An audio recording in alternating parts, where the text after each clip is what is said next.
What is going on, YouTube? It's Tyler from Mission VR, where it's my mission to bring you guys good quality VR content. And today we are talking about the death, the absolute plummet, the grave of PCVR that is going to happen. Okay, maybe I'm being a little extreme, and I might get a little ranty in this video because this is a topic I'm super passionate about, and it's definitely kind of happening. So we need to just be aware, us PCVR users, and I do want to hear from you guys in the comment section if you are on PCVR or even standalone. Like, what do you guys think? Do you think this is good for VR or bad? And we're gonna kind of go over everything in today's video. And like I said, I might get a little ranty because just I'm a little bit upset with the direction that VR is taking. Somewhat, like, there's good and bad in it, but definitely the PC side of things I'm a little bit nervous about. So we're gonna talk about all those things in today's video. So make sure you drop a like, subscribe to my channel, check out the Amazon storefront below. Please leave a comment. I like to read them, and let's get into it. Okay, so in the last 2 weeks, we've had a massive amount of VR news that have come out. We had the Meta Gaming Showcase, of course, which announced a bunch of new games. We had the Quest 3 announced, and then we had the Apple Vision Pro.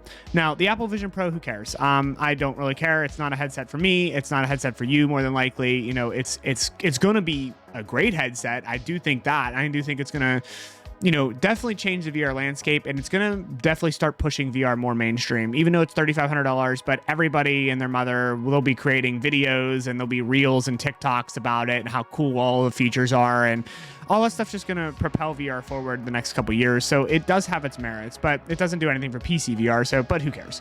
But however, here's what was more concerning about all of the VR news that we got, and this is really where, you know, I started to watch this and I realized, like, wow, this could actually be happening. Like, PCVR might actually not be a predominant thing in the future, and here's why. So of course the Quest 3 was announced, which, if you're, you know, a standalone user, this is a major upgrade for you, and for not that much of a price. You know, I do think that this is going to be a good standalone headset. They're definitely improving upon everything that was in the Quest 2 and really, you know, making it better, except for the field of view. There's no confirmation on that. That's a big complaint of mine. I really wish that they were updating the field of view. The resolution's getting slightly better. The graphical power is going to be doubling, which is really important because that's one of the biggest drawbacks of the Quest 2 currently. Of course, the battery power is going to stay the same, but overall, the Quest 3 definitely looks like a solid piece of equipment, with the exception of the pass-through, which I think is a total waste of money and features. But hey, maybe other people like that, and Meta's trying to go for something. I don't know. They're still in the middle. They haven't decided fully on gaming and productivity. I really wish they would. The Meta Quest Pro should have been their productivity headset, and the Meta Quest 3 definitely should be their gaming headset, and they should focus and make it more gaming centric. And it could probably be $100 less if they would take out that ridiculous mixed reality pass-through that nobody really uses because it's just not there yet. But the Meta Quest 3, let's talk about this. And really what's more concerning is the games. The Meta Quest 3 is still going to have the Oculus Link capabilities. So you're still going to be able to link up to a PC and play, you know, PC games on, you know, your Meta Quest 3. That's all well and good. Great. I'm excited. You know, I should, you know, have better resolution somewhat. I mean, it's not going to be that big of a jump. So really, if you're looking at getting a Meta Quest 3 for PC purposes, I will say so far, I would say that that's not a good idea. Like, there's no reason to upgrade from your Quest 2 to a Quest 3. You're not getting a field of view upgrade. The resolution and the displays, you know, you do get new lenses with it, but it's just not, I don't think it's going to see that big of an improvement, and it's just kind of maybe a waste of $500. Now, however, on the other hand, you know, if you play standalone enough or you switch back and forth enough, then it might be worth the upgrade because standalone features are going to definitely be better. Now, Meta has said several times now that they absolutely are focusing on standalone, and standalone is the future. They're not going to be bringing out any PCVR exclusive headsets or anything like that, and they've made that pretty clear, which, okay, nobody really thought was that big of a deal, and I didn't either until really we started talking about the future games coming out and the absolute exclusivity that Meta is holding over the market. This, in my opinion, is not good for VR in general. I wish that I understand what Meta is doing as a business, but I wish that there were people up top that realize that this technology is still so new and it's still so, you know, untapped with potential from people that they really shouldn't be holding exclusives in any regards. They should be working out deals with Sony and whatnot to get a lot of their games on the PlayStation VR store. And yeah, taking some money, you know, and royalties and different things. Like, companies can work out deals, and I think exclusives are really bad, especially when the market is really small like this. But they're also doing it to us PC VR folk. all the metagaming showcase games. I thought that overall the gaming showcase, you know, there was mixed reviews coming in. I mean, there's definitely some games that I can't even believe are even being pushed out, like Power Wash Simulator VR. Like, who cares? It's absolutely terrible. Games like that are terrible. And there's like actually a lot of, you know, really garbage games sometimes that they're promoting. Like there were some other ones that just looked just terrible, and VR is just so much better than that. And it's a shame that they still promote these garbage titles, because VR really can be just so much better if they would just let it. And I think the Quest 3 is going to help that, because at the end of the gaming showcase we did get to see Asgard's Wrath 2, which looked incredible. However, here's me pumped to play Asgard's Wrath 2 after playing Asgard's Wrath 1, which is one of the greater VR games I've ever played, right? I'm so excited, and it's not coming to PC.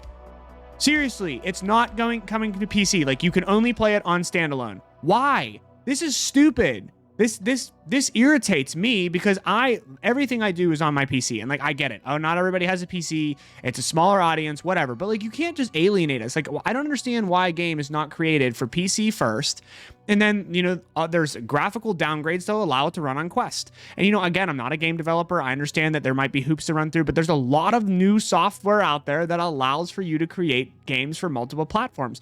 However, Meta doesn't want that to happen. They don't want it to be on PC, because then people that are running Steam VR headsets are going to be able to use software to backlog and get into the Oculus software to run it, like Revive. Revive is a way that people play, you know, Oculus games on other headsets.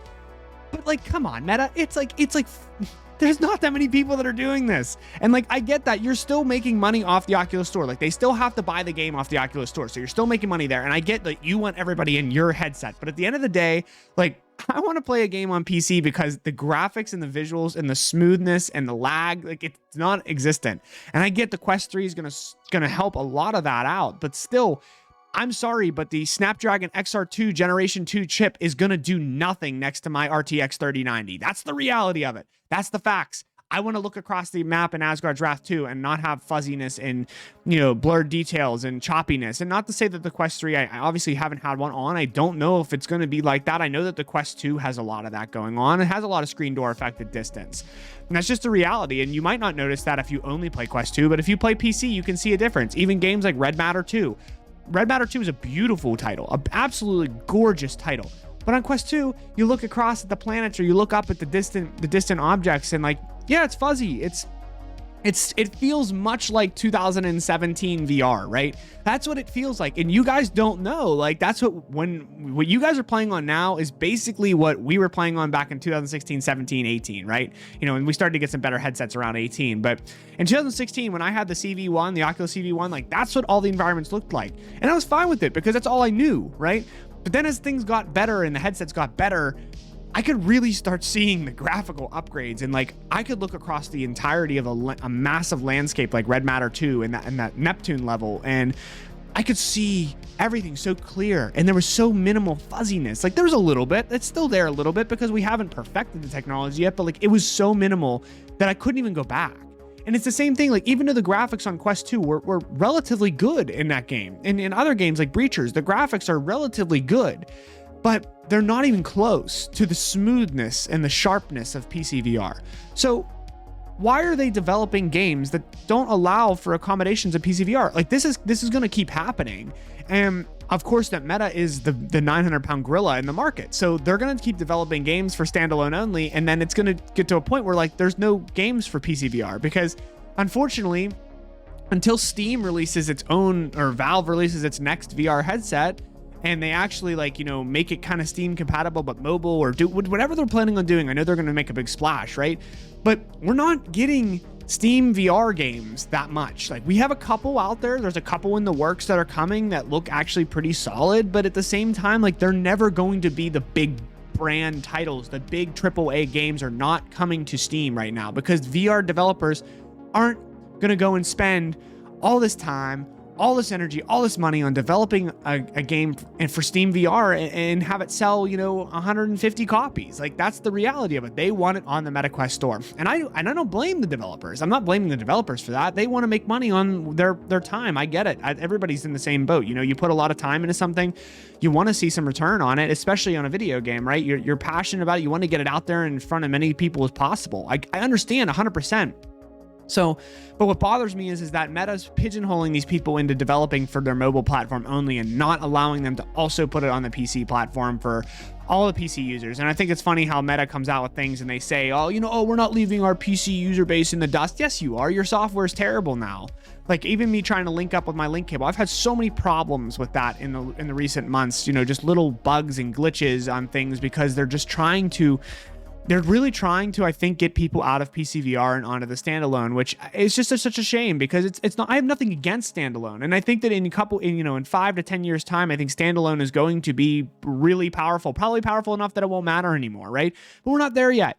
And I want to play on PC, and I don't want to miss titles like Asgard's Wrath and some of these vampire games coming out. There's another RPG coming out in the vampire universe that looks really good, and I actually really would like to play it. And then there's Bulletstorm as well that's coming out. I really would like to play those games, but I'll be honest with you, if I have to play them on Quest 2, I'm probably not playing them, and I don't know what I'm gonna do yet. I've put a lot of thought into this, and I still don't have the answer on whether I'm gonna get a Quest 3 because I primarily play on PC, and most of the games I play all the time I can run on Steam. So it's put me in a predicament where, like, for my channel and for to review games, I kind of need a Quest 3, but at the same time, like, I don't particularly enjoy playing games on the Quest platform alone because they're just not even close to what PC is. So it's really hard. I don't know what's going to happen. I don't necessarily think PCVR is dead forever.